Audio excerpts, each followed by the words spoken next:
So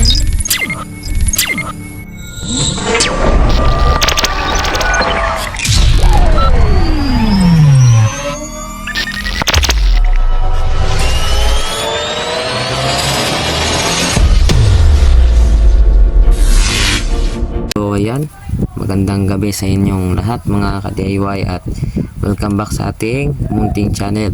So sa video na to ay i-share ko lang sa inyo kung paano tayo magpapalit ng bearing type na para sa electric fan. So yung mga tong bearing type na murang-mura lang, so nasa 50 pesos lang ito isa.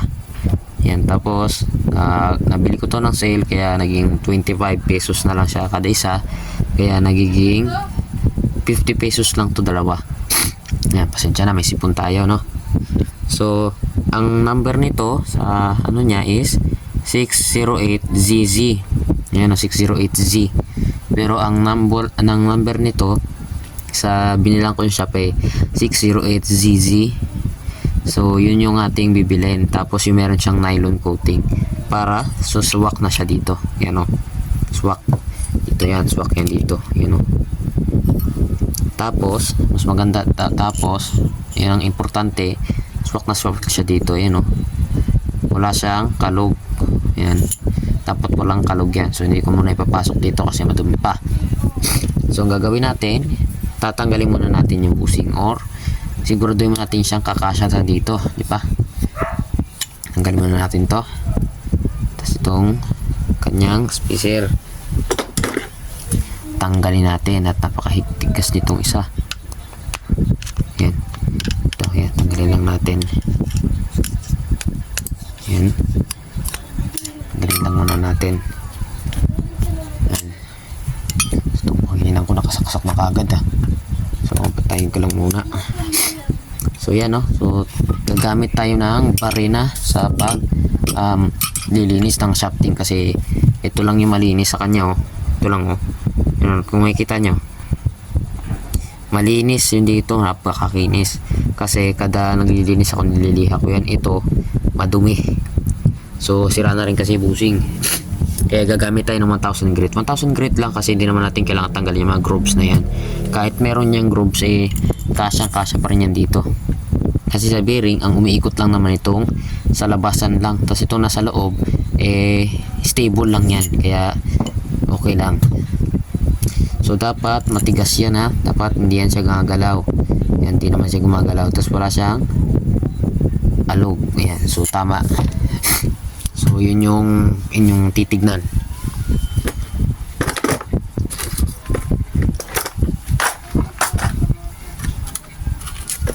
Yan, kuha tayo ng mga gantong liha, no? So tapos kuha tayo ng barina. Swak lang natin. Yung thread lang yung isuswak ninyo, ha. Huwag nyo papasok yung shafting nito na nakano. Yan. Huwag nyo ipapasok yung shafting ng kaano lang siya, nang pasok din nyo tong walang thread. Kailangan nasa wala lang. So tanggalin natin. So lihain na natin. Walang natin to.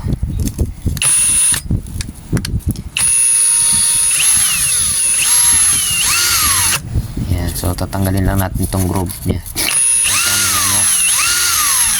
Kunting gasgas. So ito, meron siyang napakalaking groove dito, pero wala namang problema yan. So tatanggalin, papakinisin lang natin yan. So kung makita nyo, malinis na yung dito, linis na.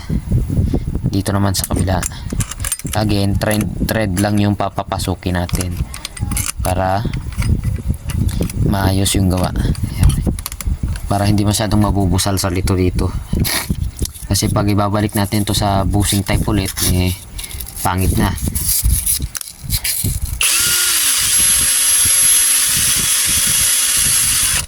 Yan.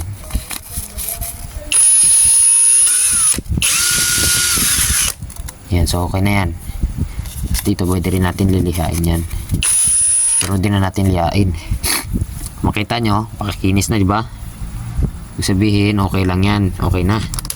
So, tanggalin natin. Hindi tayo masyadong gagamit ng barena. So, alas 10 na rin kasi ay alas 8 na ng gabi. So, yan ay okay na. Pwede na natin itong pasok. Ayan oh. Swak na swak, diba? Ayan oh, walang kalog. Walang pataas na kalog. Bagay na bagay ito. So, ngayon, tapos na tayo dyan. Tanggalin natin to. Pero bago yan, magsuot tayo ng gloves kasi pagka tumama sa atin yung flat screw ay mamahari tayo masusugatan. Kaya pagka may gloves hindi tayo gaanong masusugatan yan. Masasaktan man pero wala sugat. Tanggalin natin to. Yan, tanggal. Yan, tanggal na. Ito, DIY ko lang to na flower Yan. Tanggalin natin. Yan, tanggalin. Tanggal na. Bawasan na natin na baka tumalsik. Yan, tanggal na. Tanggalin natin tong bushing. Kuha tayo ng basahan. Nadudumihan yung ating lamesa kasi. Yan, tanggalin natin yan mga yan. So ito, yan, tanggalin nyo yan. Hindi nyo na kailangan yan. Tanggalin na natin. Yan, ito yung mga bulak na nilagay ko na foam. Mga bulak yan diba? So tignan natin kung swak to. Tignan natin kung swak to. Yan, so swak naman. Yan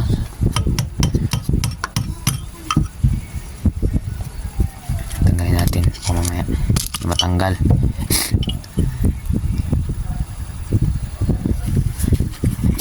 Yan, so swak naman ayan so natin baka mamaya tabingi.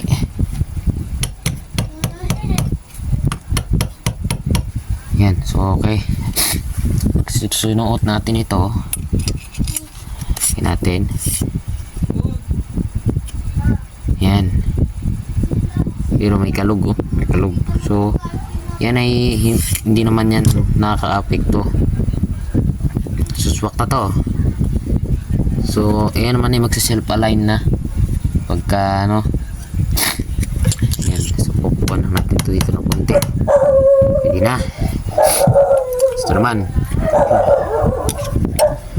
ito tunay ito na clock ng bushing kaya medyo matigas. Pero na medyo maliit. Yan, tanggal na. Yan, tanggal. Ito yung bushing na may ulo hindi na natin kailangan yan. Tapos ito tanggalin nyo na. Punong-puno yan ng foam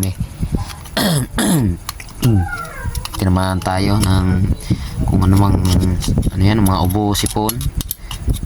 Yan, tingnan natin. Yan, takpak lang natin. Tingnan natin ngayon kung kakasya to.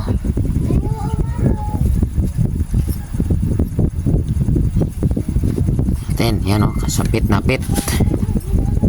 Hindi naman siya nagalaw.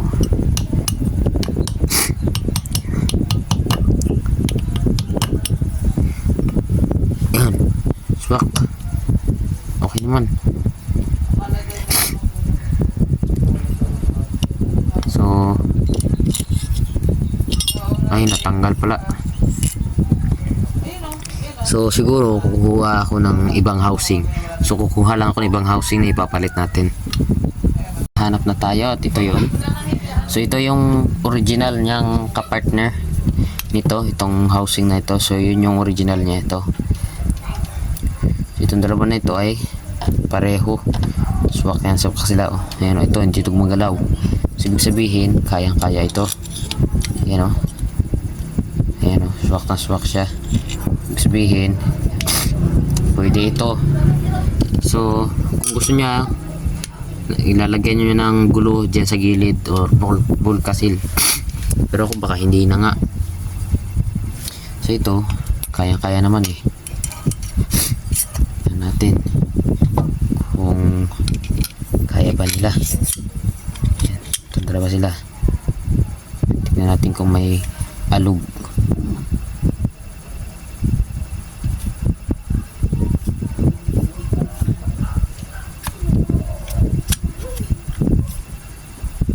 Wala naman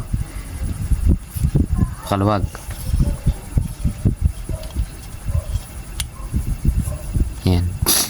Ano nyo? Wala. Wala, no? Sabihin, okay. So, pwede yan. Pwede natin yan siyang gagamitin.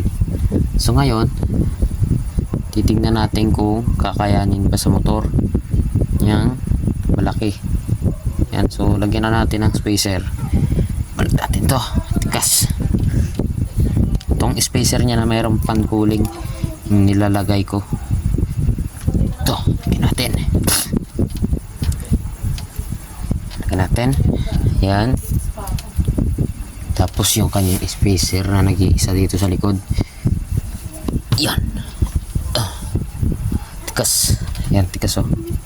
Ito, lagyan natin. Tapos, okay, tikas, oh. Yun, tanggal na ko na.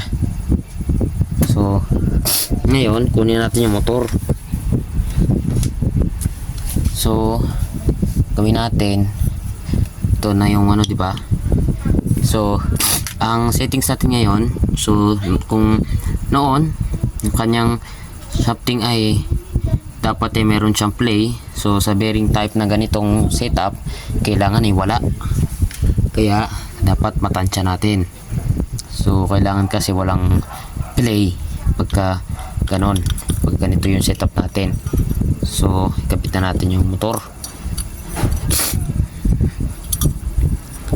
Tapos, ito lang natin yung motor para kakagalaw tayo ng mas maginhawa.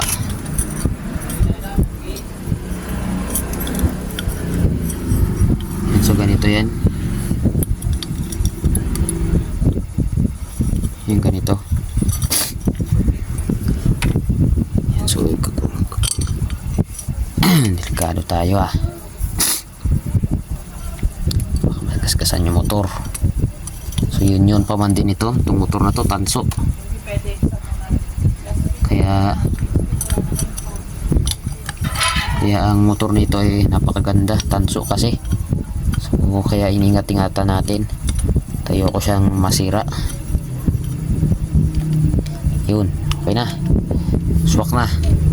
Subukan natin kung swak pa ba. Ayan, mataas, di ba? Mataas, so ibig sabihin kulang sa spacer, ay sobra sa spacer. Gawin natin, tanggalin natin yan. So meron tayong cooling pan spacer na ganito din, pero yun ay may cooling pan, so ito wala kasi. So pwede tanggalin natin. Yan, tanggal na. Yan, so tahanin natin. Yan, hindi kagaya nito, oh. Hindi kagaya noon na may busing siya. Yung kanyang shafting dapat walang gasgas. So ngayon pwede na. So ito medyo mas mababa siya. Yan, oh, mas mababa siya. Tapos lagyan natin ng mataas na spacer. Ito mataas. Tapos lagyan natin ng manipis spacer. Ito mas manipis to. Ito manipis. Tignan natin ngayon. Tignan natin kung suswak na siya. So medyo mataas, sabihin tatanggalin natin yung isang spacer na nilagay. So lalagyan na lang natin ng manipis. Ayan, swak na siya, pantay na pantay. Tignan natin sa likod. Ay, nahulog yung motor. Tignan natin sa motor. Ayan, pantay, ibig sabihin okay yung ating ginawa. Pwede. Tignan natin na lang. So ibalik na natin. So tapos ibalik natin itong takip. Titignan natin kung so kaya, no, tingnan nyo, hindi siya kakasya. So, ibig sabihin hindi kaya. So ayun, natanggal yung isa. So dapat kasi itong spacer na ito, dapat wala siyang play. Itong settings natin ito kasi medyo may kalawagan yung lagayin natin ng anong ating bearing. So dapat wala siyang play.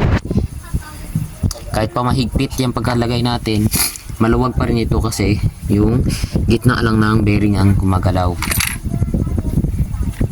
So ngayon ito yung gamitin natin na spacer. Talagyan natin ang mataas, tapos lagyan natin itong manipis. Yan, okay na yan. Tapos lagyan natin ulit. Yan, lagyan natin. Yan, okay na. Lagyan natin. Mataas pa rin. Yan, mataas pa rin. Hindi pwede ito. Dapat may manipis pa.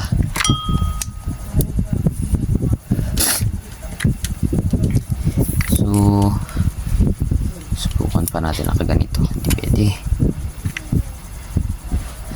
So kung kasi gagantuhin lang natin, masyado namang hindi pwede. Ay kako, hulog nating spacer. Yan o, so ganito o. So sa likod, settings natin ang medyo mas mabilis. Tapos ito, hindi. Medyo nahirapan tayo. Yan o. Diba, ito ngayon, mas malaki naman. So, gawin natin.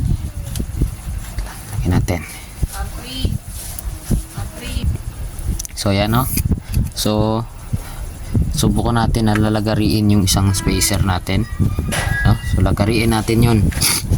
Ito ay hindi pala tayo pwedeng maglagari. So ang gagawin lang natin, puputulan lang natin ito. Yan, dapat manipis na manipis. Yan.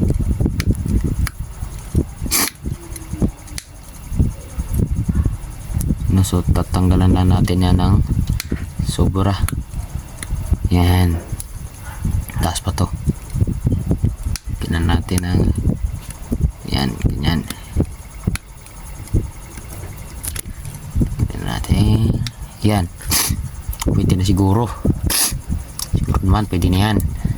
So ito obligado tayo maglagay ng isa. So isa lang lagay natin na ganito. Yan, ito lang mo. Yan o, yan lang yun. Sana magkasya na. Kakasya na kaya ito. Yan na, kasya na. Yan o. Yan, so okay na ito. So swak na siya. So ito tornilyo na lang natin. Yan o. Ayan o, di ba? Natin ito pastor. Yan o. Walang friction. Kaso may alog. Yalog siyang kunti. Yan o. Yalog siyang kunti. So bibili lang ako ng super glue. So nalagyan na natin ng mga glue yung mga bearing doon sa kanyang loob. At ngayon kailangan na lang natin siyang balik. Pero yan, patutuyuin muna natin ng saglit yung mga bearing para hindi siya hindi kagad gumagalaw. Pero yan, dahil sa natuyo na natin, yan, kita nyo maluwag na siyang ikutin. Pwede na natin ibalik yung tornilyo. Kunin na natin yung mga tornilyo ng 4. Kahit 2 lang kaya na. Pero dahil sa bearing to, kailangan natin na kunin lahat. Lagyan natin, manuhin na lang natin para matatansya natin yung higpit. Yan o. So hindi basta-basta nagko-convert ng bearing, kasi ang bearing pagka once na mali ang kabit mo, basta-basta ka na nagkakabit, hindi rin pwede ang kagwang mali ang kagwang. Mali ang kagwang, masaya kagaya niyan. Mali tayo ng side, mali kabaligtad.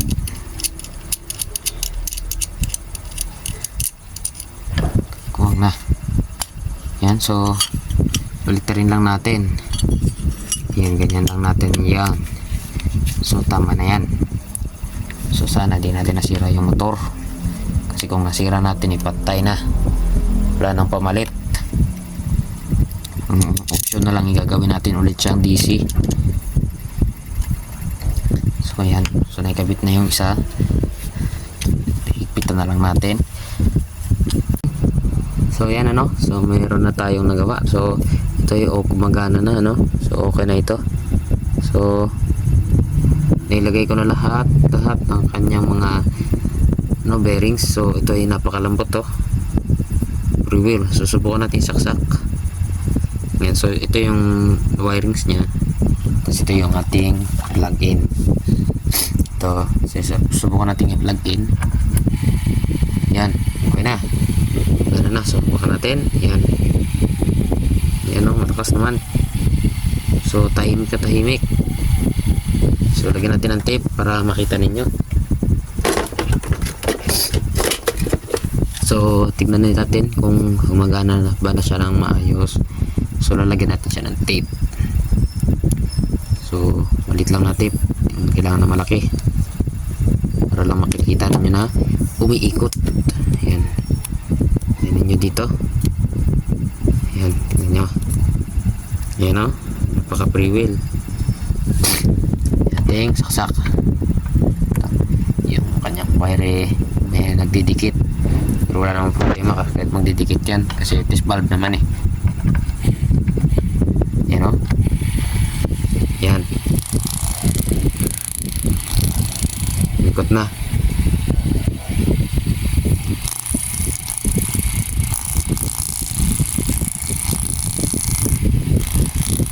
Ikot na, diba?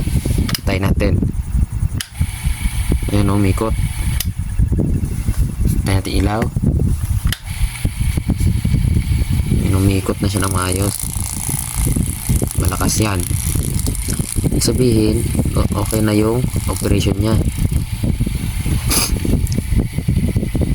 Yung maririnig ninyong ingay, yung kanyang bearing na umiikot yon, pero walang problema doon kasi yung ikot, yung maingay na yon, yung ano lang niya yon, yung bola niya. So ito hindi na kailangan nilalangisan. So success tayo dito, no? At habang matagal lalo siyang lumalambot. Ibig sabihin yung kanyang grasa ay lumalambot na din. Ayun, napakalambot niya. Kaya kung makita nyo may pa ano siya, oh, minsan bumabalik siya dito, yung bulitas niya yung gumagana. So okay na yan. So i-assemble ko lang lahat na ito, tapos i-testingin natin. Natapos na. So ito ay naka-assemble na at naka-plug in na. So susubukan na lang natin kung gumagana na. So ito yung medyo maingay lang kasi yung bulitas niya ay nagsiset pa. Yan, so umikot na.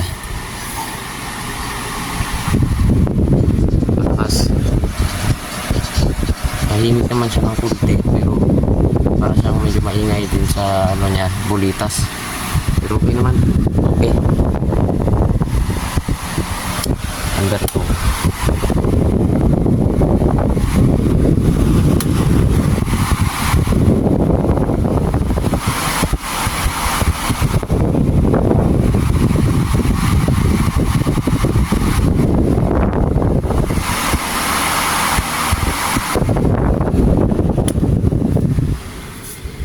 So okay na.